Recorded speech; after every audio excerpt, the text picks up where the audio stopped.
Hey, welcome into another edition of the Greg Hudson Show. We have a fabulous show on tap today. We're going to go back to the late 2000s and talk to one of the best defensive players to come through and wear the Pirate uniform. Coach Hud, you've lined up another good guest. Who do we got today? We got a special guy, one of the guys that was the first one to believe what we were selling here at East Carolina. We have Scotty Robinson, who I refer to as the straw that stirred the drink of our defense. He's got a great story for you. The guy's really committed to helping others, and we're excited to hear some more from him coming up next on the Greg Hudson Show. Still sounds weird to say that. That's perfect. We'll keep that in there like that, too. This is the Greg Hudson Show.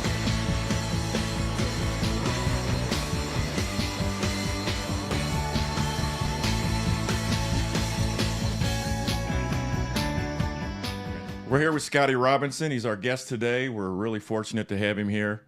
Scotty was an OG in the recruiting process for us when we first got here. He was one of the believers when we were throwing all those lies out about how good we were going to be in recruiting. And he said yes, and we were lucky to get him. And he made a major difference in the program here. He's a great alum, and I'm lucky I got to coach him. And now we get to find out what the heck he's doing since he left East Carolina. Scotty, Yes, welcome to the show, man. Thanks, Coach. I've been looking forward to this for a very long time. I want to touch on right off the gate. You talk about those lies. You had me convinced all the way through. So, Scotty, we'll get to your playing days and working with this guy when you were at East Carolina, but let's get everybody up to speed. Where's Scotty Robinson's life and journey been since leaving Greenville, North Carolina? oh, where do I even start? Currently, I live in Jacksonville, Florida. I spent some time in law enforcement. I'm actually transitioning now into the mental health realm, finishing up my master's program. I'm in the last 2 semesters of my degree in clinical mental health counseling. Looking forward to, hopefully really getting into the business and have aspirations of opening a private practice at some point. Prior to that, I spent 6 years in law enforcement between my time in my hometown of Salisbury, North Carolina, and about 6 months to a year down in Florida as well. So it's definitely been a whirlwind since college. A lot of the lessons that I learned, during my time in Greenville have absolutely transitioned into, just trying to be the best man that I can be and the best dad and husband and friend and all of those things. So definitely thankful for my time in Greenville. Why was your calling to the mental health profession? What guided you in that direction? The short version is, I think if once you go through, you go through your own trials and tribulations with your mental health, it's easy to want to really immerse yourself in it. And honestly, that was my story. I had some transitional issues, even leaving East Carolina. That was all that I had known. It felt safe. It was a place that I always felt like I belonged. When it was time to transition out of college, I really struggled, with my own identity and figuring out what was next for me because sports had just been such a big part of my life. So that's kind of where it started. And then getting into law enforcement and really having a passion and desire just to be a part of a team. I think once you find success on a team, it's hard to replicate it as a citizen. So law enforcement afforded me that, and I've always had a heart for people and just really just trying to bridge those gaps between the community and police officers, just with the climate of law enforcement and everything else. So it was a long journey, but one that I'm thankful that I got all of those lessons through my own situations. That hopefully that translate to being a halfway decent therapist. Man, that's awesome. First of all, I thought Jacksonville meant you were in Jacksonville, North Carolina. I guess I should have looked. I was like, what's he doing there? But it's good to hear that you're down in Florida. Tell me, first of all, I'm not surprised at all about your decision to make that transition because this guy brought it every day. I mean, he was always upbeat. He was getting after it. He was the first one to put his arm around somebody, also to tell them they were doing a great job, but he was also first one to tell somebody they needed to step it up. Tell me about when the phone stopped ringing as a player, because that's something we've talked about with every guest so far. As you know, the show's about a sports background with a mental health backstory. Mm-hmm. And CJ, when he came on here and talked about when the phone stopped ringing and he had his story to share, Mm-hmm. how did that go for you? For me, it was a little different. Shout out to CJ. I had a chance really to follow those guys once we got out of college. And again, it was just my time at East Carolina. It was the safest I've ever felt in my entire life. I felt important, right? That's when all of your friends and family, they're beating down the door to talk to you and check in with you. And then once it was time to transition into what was next, I had some opportunities in professional football, but I'll be totally honest. For me, it was never the same as being with my brothers and my family in that locker room in Greenville. So, I feel safe saying now that the love for football went away when it was time for me to vacate Greenville. So, that was tough. Kind of felt like I let a lot of people down in the lack of really just pursuing a professional career. So that part was tough. But in terms of when did the phone call stop, it was right around that same time. I feel like as it is for everybody else. Once you no longer have those success stories and people can't see you on TV, they tend to forget about you a little bit. So that definitely can be difficult. Right. Well, it's no different in coaching. I mean, that's why you see coaches stick around till they're 77 years old and then they stop. And a lot of times they don't stop because they're like, I don't know if I want the alternative. Yes, sir. For you, I'm not surprised that you're saying that. And you'll learn this too as you get more into the mental health that you're studying. It equates to a little bit like the recovery programs versus being here as an undergrad. You talked about you felt safe. You're safe in a recovery program. You're getting help with your mental health. You'll be working with somebody, but you're in a cocoon. Absolutely. The work really starts in recovery, mental health, and when you graduate from college, the work really starts then. Yes, sir. And then what are you going to do for the next 40 years? And I can see where that transition was a little sticky, but man, it's no surprise that you've put this path down, and it's directed towards helping other people. It's inspiring. Yes, sir. The other thing is, let me get you again here. You didn't let anybody down. Okay, it's about you. You didn't let anybody down. We were so proud of you because we saw you when you were 165 pounds, and yes, sir. And then you grew like crazy, and we used your name all the time. You and CJ and Jay, we just keep getting guys like that. That's what we wanted. And we also wanted the guy that was sort of the Pied Piper out there that you were when we would have fun. Yes, sir. So I think I kind of want to touch on that a little bit, Coach. One thing that absolutely helped me in my transition, and whether or not you realized it was, social media really became an outlet for me. And there was nothing like, I'll jump on Facebook and out of the blue, I'll get a message from Coach Hud. And it's really one of the funniest things. It could be something as simple as he'll type out Unity, right? No one will get that except for us. But things like that really kept me going. And,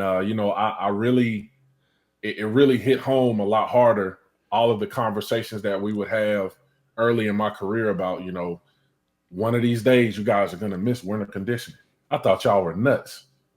Thought y'all were absolutely insane. And the moment that it was over, I kid you not, it was instantaneous. My first win, I'm like, I'm supposed to be working out.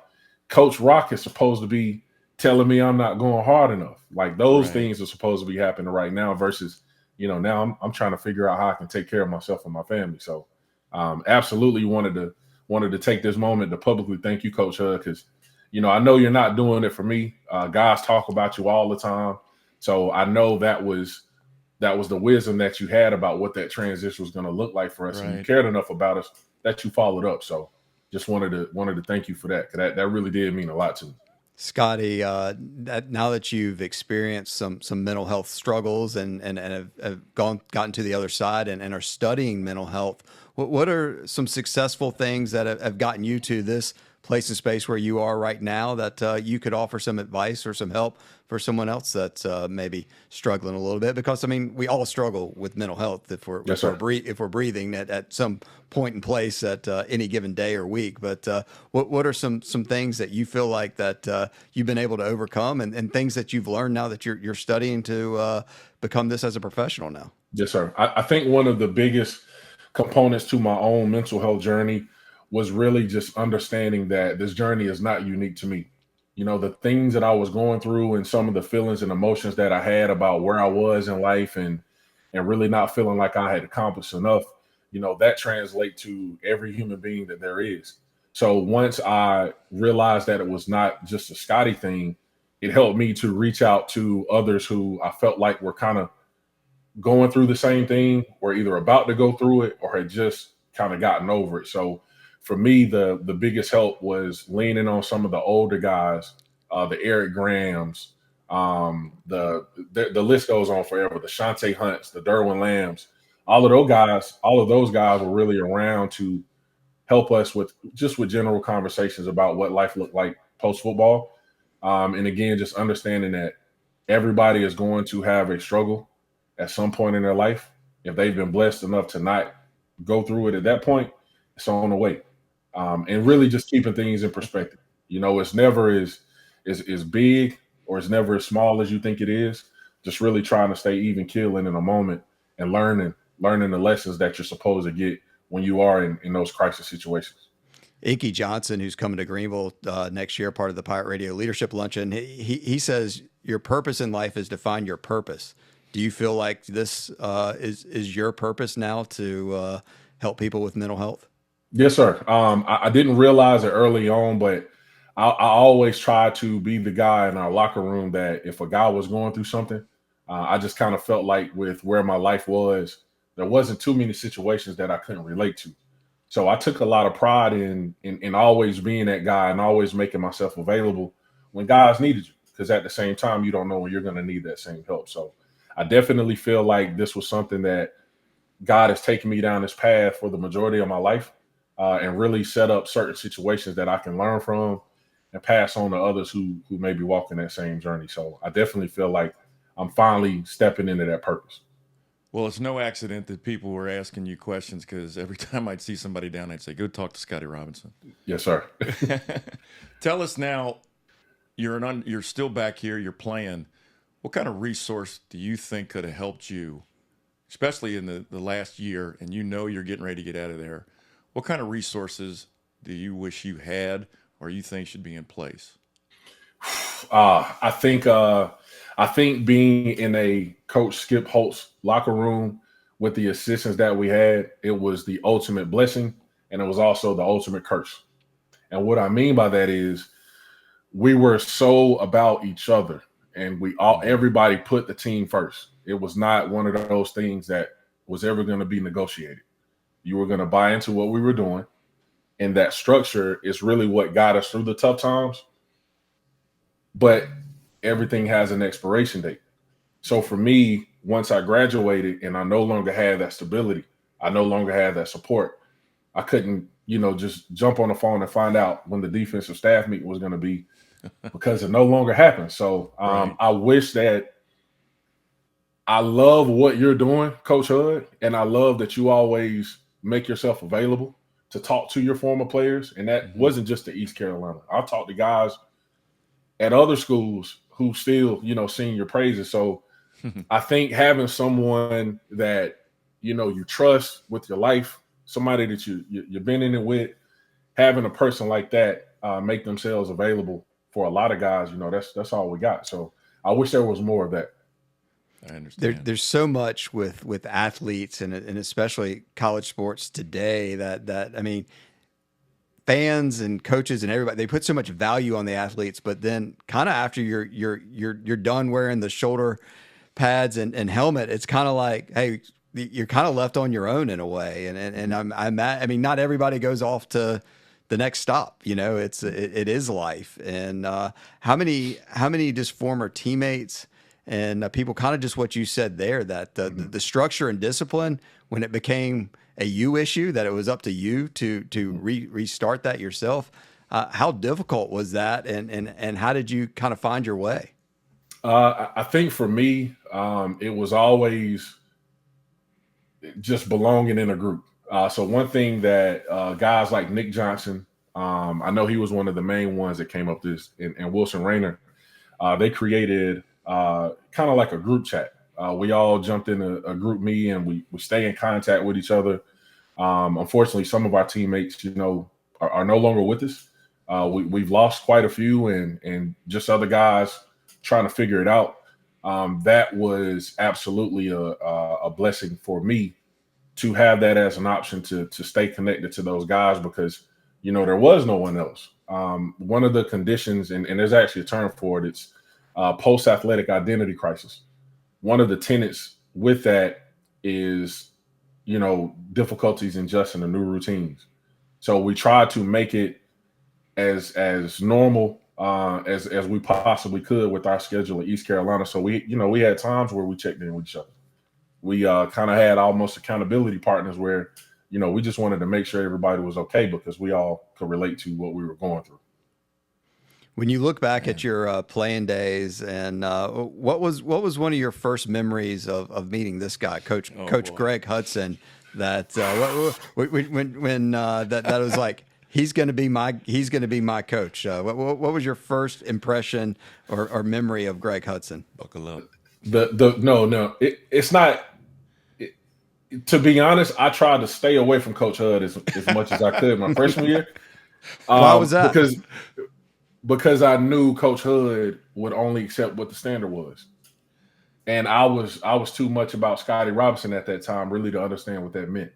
So my redshirt year in Greenville, it was all about how do I adjust to what they're doing, because expecting an entire team, an entire program, an entire organization, an entire business to conform to what I was used to, it was not going to happen. So for me, it was, all right, once I get myself in a place, I can't wait to learn from Coach Hud, because the wealth of information was always there. We knew Coach Hud was top notch when it came to the X's and O's, but you really had to prepare yourself to be held accountable every single day, in the good and the bad, before you could step foot on that field and in a Coach Hud, meeting room or locker room. And once we figured that out, Coach Hud was absolutely one of my favorite people on earth. So, you got to get it. You just got to get it. How mad were you after the Houston game, the game at Texas El Paso? After that game, you didn't play as much, and you were lit. I only know that because I was standing next to you watching the steam come out of your ears. Oh, my God. It hurt a little bit. It hurt a little bit. But honestly, when I got back to the locker room and I had a chance to talk to guys like Zach Sleep, and I'm talking to a Jay Ross, and I'm talking to these guys, and they're like, look, dude, I get it. I'm glad that I'm not in your shoes. But at the same time, can you truly say that you gave everything that you possibly had to put yourself in a position, to be on that field? And truth be told, I didn't deserve it, and I was too immature to understand that then. So yeah, I was piping hot. Oh yeah. Until I talked to those guys, and they really opened my eyes to, it's not about you anymore, dude. You gotta do what we're doing if you want to get on the field. So I'm thankful that I went through that so early on, because it taught me how to handle my senior year. It taught me how to talk to guys like a Marquis Powell or Steve Spence, like, hey, I know it may not seem like it, but your number is going to get called as long as you continue to do things the right way. So, I definitely learned from it, is what I'll say. Yeah. At what point of your career at ECU did you realize how special the group of teammates you had as a defensive unit were? Like, I mean, we reflect now, and it's like, man, you say the names, and yes, it's impressive. But like, do you reflect now when you were in the moment and ever say, man, these are some dudes right here that are some special football players? I think I really figured it out. And Coach Hud, you're going to laugh at this because they actually recorded this. You think about a defensive coordinator and you think about the defensive side of the ball, a lot of times those guys don't really interact with the offense. So we're playing in the the Hawaii Bowl, and Chris Johnson does what Chris Johnson does, right? And you see Coach Hud on the sideline. Coach Hud, I know you're gonna remember it. I seen him do it, and I said, "Yeah, we're for real." As CJ is breaking this 60, 70-yard run, Coach Hud times it up, and he points right as CJ is zooming past him. When I saw how excited Coach Hud got for another side of the ball's success, I knew that, you know what, these coaches care about each other and love each other just as much as we do as players. So, you know, that group of coaches that we had, it was unmatched. But it took that game for me to really realize that, hey, we really belong in this. Who was your dude on the football team that was your guy, and who was your nemesis when you were playing? My guy was that entire defensive line. It was Jay Ross, it was CJ, it was Linville, it was Khalif, it was Mark Robinson, it was Fred Hicks. We were brothers. Like Josh. Josh Smith. He kind of came in a little late and was a little different. He was the enforcer in case anything went down. And Josh was out of his mind. Like when he decided, okay, I'm going to show y'all what I'm capable of, he had no fear. So those were my guys. And as much as I hate to admit it, my nemesis probably would have been Terrence Campbell, but only because I felt like I'd never get around that guy. Yeah. So I loved him like a brother. He absolutely made me better. And he was probably my nemesis on the other side of the ball. Speaking of Terrence Campbell, what could we have done in that situation, and what can we do so it doesn't happen again? Honestly, the biggest thing is it's a two-way street. I think as players, there has to be resources available to them for them to constantly self-evaluate. If you don't understand what your struggles are, you can't communicate it to anybody else to ask for help. Hopefully, college football has, kind of morphed into that, where it is a safe space for a guy to come in and talk about what his struggles are, because they're going to be different for every individual on that team. And I understand it's a lot to manage, but it's absolutely important when you look at situations like, T and so many others. Leon Best, he struggled with his mental health as well. Right. And, it's just one of those things that I hate that we didn't catch it sooner, but there's absolutely lessons that we could have learned from it. Right. When you look at today's game versus when you were playing, if Coach Hud was coming for a visit and talking to Scotty Robinson about coming to East Carolina, how much NIL money would he have to have you come play at East Carolina now if we were in today's game? It depends on who's coming with him. If Coach Hud is coming with Coach Rock, I don't have a choice but to sign that day. Okay. It wouldn't have took a dime. But honestly, the climate of college football is insane. Honestly, I don't know that I had the maturity to even navigate those waters and what they are now. I think the best thing for me was I didn't have to think much. I didn't have to think at all. The coaches literally took care of everything that I would have been responsible for on my own. I never would have did it. So I can't imagine going through that process now. I don't know if we would have had to pay. We'd have paid him by the pound, so it would have been $165. But as long as the calf had breakfast, I was there. That's right, and a Scooby snack after practice. Yes, sir. I'll tell you what, though, that D line, we'd have had to back the Brinks truck up in the cul-de-sac to keep everybody here, because that was a special group. Along that, you have one memory that I wish, probably one of the dumbest things I did is not record this. Tell us the impact of Rock's dad talking to us before the Houston game. I just got chills. I literally just got chills. Me too. And I didn't realize it when he walked into the room, how much of a struggle it was just for him to do that. I know he was in pain afterwards.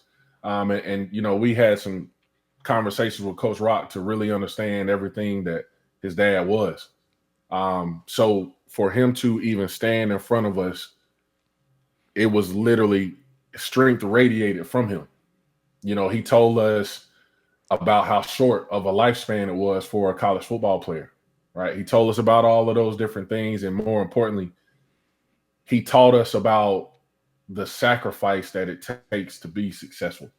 And I don't think it's not a secret that after he spoke to us, I really felt like that was a moment that defined us moving forward into those championship years. So it's still one of the, like I said, I got chills. Unlike anything that I've ever experienced in my life. We knew he was in rough shape, and then we had Brett Hickman go up and offer him a chair, and almost took Hickman's head off. I really thought he was. Yeah, that was intense. And I think that was the last time Brett would ever do that again to a Rogaman. So you recounted that as a moment there that just, I mean, you said you got chills. Are there any other moments that stand out, like in slow motion, when you reflect back on your career, or just at practice, or any other things that stand out of wearing the purple and gold? Coach Hud, you may kill me for this one. Never. So we're playing West Virginia. Nothing's off base. I love it. We're playing West Virginia.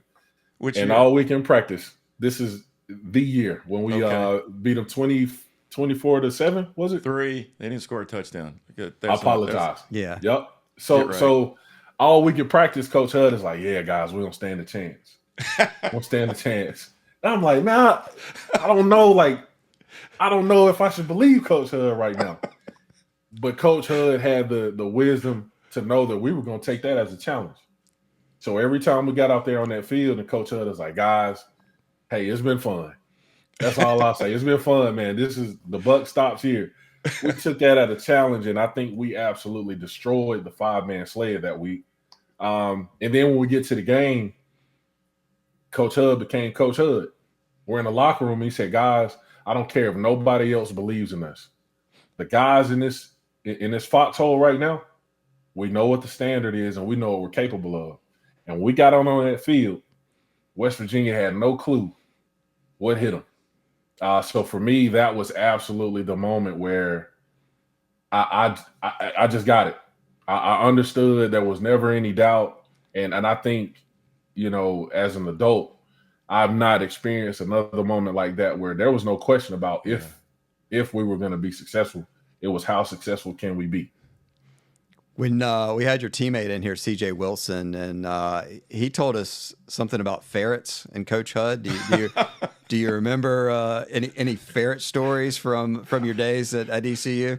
Do I remember? I should probably put ferret as my middle name on my license. So for everything that CJ said, he may have been a ferret once or twice. I was a weekly ferret. You and Marcus Hands? Yeah, we lived in Ferretville. It's actually what Coach Hud called it. So absolutely, I remember that. So tell folks to just tune in. What did that mean? What did being a ferret mean? When I heard it for the first time, I thought this was another one of those situations that was above my pay grade. And Coach Hud gave us a definition about how worthless a ferret is. What's a ferret good for? So he said it maybe for 2 or 3 weeks, and then he finally told us what he meant. And it was like, whatever I have to do this week to not be a ferret, that's what I'm going to do. So it absolutely worked. They just eating crap. That's all they That's do. it. That's all they were good for. Was it a fear of you to get off the ferret list at all times? I have my moments, is what I'll say. I have my moments. Some days were good. Other days were not so good, especially when I started imitating Coach Rock. Oh man. Yeah, I was King Ferret then.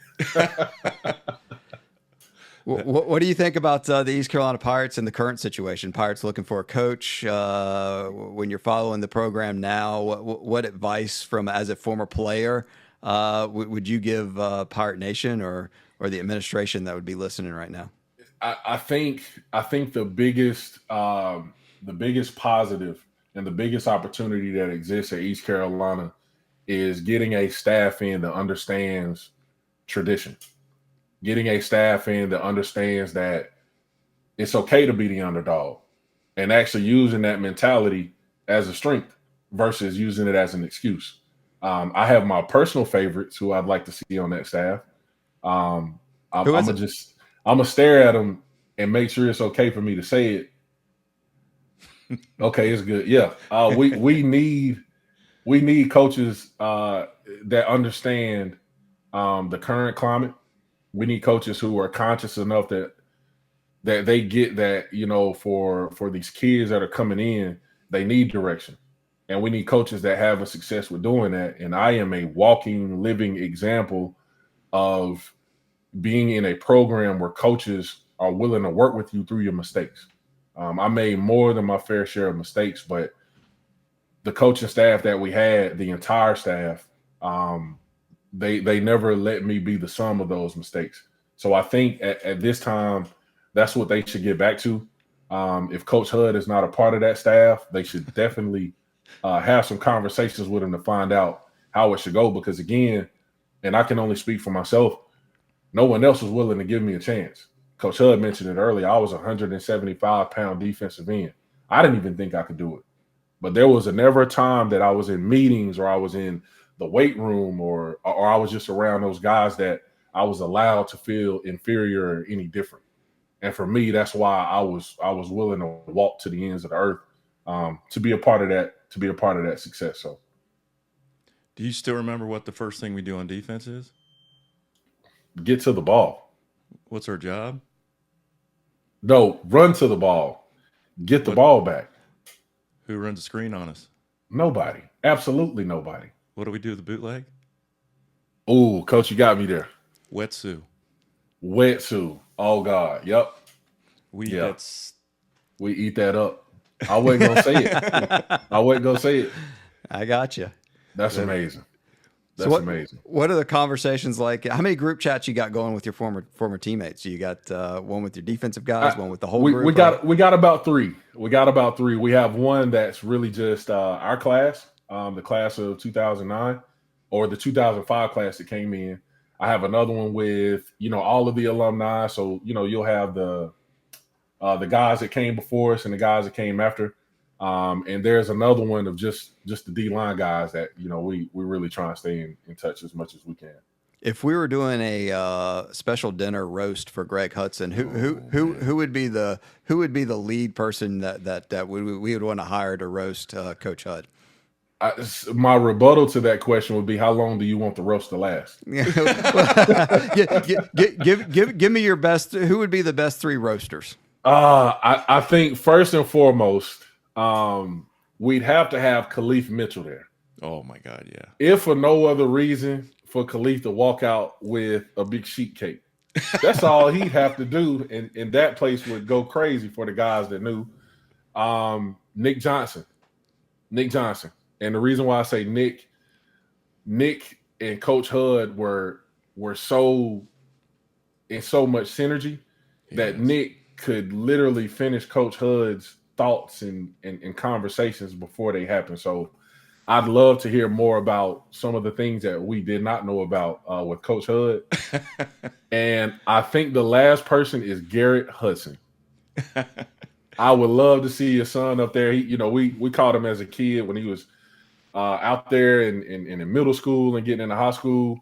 We were all petrified of Coach Hud at times. Like, man, let me make sure I got all this stuff together. Garrett would come out and Coach Hud would just treat this kid like he was just a baby, right? He was so proud of Garrett that I think Garrett could say the things that we would want to say but wouldn't. Coach, when you reflect on is there something that Scotty Robinson did in particular that made him the special player? I mean, we can feel the relationship y'all have here today, many years beyond the football field. But was there what was the connection you got with him while you were coaching him? The thing that Scotty did is he took everything not like it was too serious. He was completely committed, but he had such a way about him that I couldn't help but laugh. It was so positive. I mean, he walked around, it was positive energy. You knew when Scotty Robinson was down because it was quiet and something was wrong. But Scotty really, at times, was the straw that stirred the drink out there. We are not at all the defense that we were without him. Number one, for his play. His play was unbelievable. If you want to see him at his best, turn the Houston game on. He was a wrecking crew that day. but he just kept everything where it needed to be. I knew as a coach, you need players you can lean on. I could lean on Scotty. I could lean on Nick. He was right. Nick, I would say to Nick after a play, I'd go, "Did you?" He goes, "Yeah, I saw it." You know, it was stuff like that. The thing about Scotty, his maturity level also from where he was as a freshman to where he was at that last championship game and walking off the field at the bowl game. It was literally like watching a young kid just blossom into a man. And it was my privilege to coach him. Thanks, Coach. I appreciate that. I really do. Scotty, do you still think about Linville Joseph playing football at your age that you guys are at right now? That he's still in the National Football League? Does that wow you? I mean, I know we all are not surprised that he was a success in the NFL, but are you surprised that he's still in the National Football League? To be totally honest, I'm not. And here's why I say that. When Linville first got to East Carolina, he was huge. I mean, he was literally a walking train. 370. Probably weighed as much, right? So 370. Yes, sir. I remember the defensive staff, they had a conversation with Linville about where they felt like he would be best. And to be honest, Linville, the day he stepped foot on campus, Linville was a consummate pro. Linville possessed everything that it took to be an all-pro NFL player coming in as a freshman because he had that mindset. So I remember watching him attack the weight room every single day, whether we had the most grueling practice ever or it was a walkthrough. Linville was going in there and he was getting on the treadmill and the Stairmaster, and he was determined to lose the weight. So once I saw him do that in the short amount of time that he did, I had no doubt that Linville was going to have a very, very long and productive career in the NFL. Even today is still insane. I have one more question. How many times have you asked yourself, what would Rock do?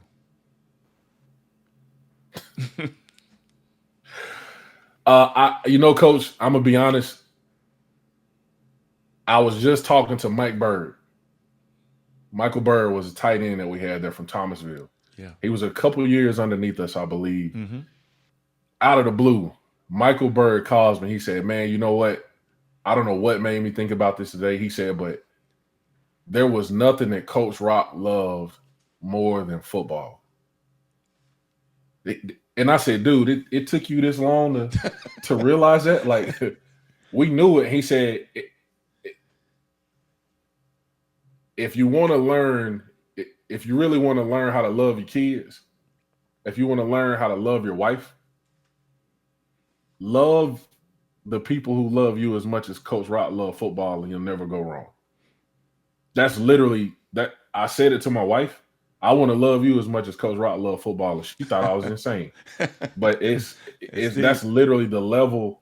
I can't even explain. I can't put into words just his love for the game. It didn't matter what time it was. It didn't matter what day it was. It didn't matter what was going on in the world. Coach Rock loved football unconditionally. When you play a fight song on the way to work, you love it. That is insane. love life the way Coach Rock loved football is yes, sir. What a great takeaway from the podcast today. Scotty Robinson, man, we wish you nothing but the best with your journey, and I hope you stay in touch with us as absolutely you get off and you start doing great things. You going to stay in Florida? Or are you going to try to come back towards North Carolina? Where do you see your next? I'm living in the moment. I'm going to go where I feel like I can have the greatest impact on God's people. If I may, I want to leave you guys with something.